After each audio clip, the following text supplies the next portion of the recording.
اسی طرح ہم نے بنایا تم کو اعتدال والے لوگ. اس امت کا نام ہے اعتدال کے. یہود افراط کے مرتکب تھے، حد سے بڑھنے کے، اور نصارا تفریط کے مرتکب تھے، ہر کام میں کمی کوتاہی کرنے کی. امت محمدیہ اعتدال پر آئے. یہود کے ہاں جب عورت کو حیض آ جاتا اس کو گھر سے نکال کے جنگل میں بٹھا لیتے کہ پلیت عورت گھر میں نہیں بیٹھ سکتی.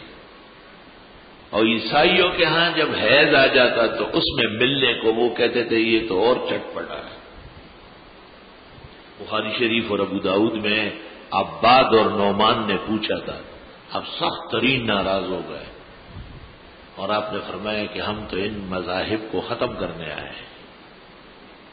تو ہمارا اعتدال کا کیا حکم ہے کہ اس میں قرآن نہ پڑھے، نماز نہ پڑھے، کھانا پکائے کھائے ساتھ رہے، انسان ہے بشر ہے، تمام کام ہوں گے، لیکن ما تحت الازار استمتاع منع ہے.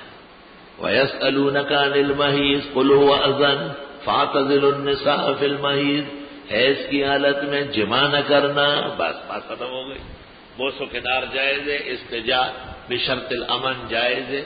وَكَذَلِكَ جَعَلْنَاكُمْ أُمَّةً وَسَطًا، اور یوں ہم نے بنایا تم کو اعتدال کے لوگ.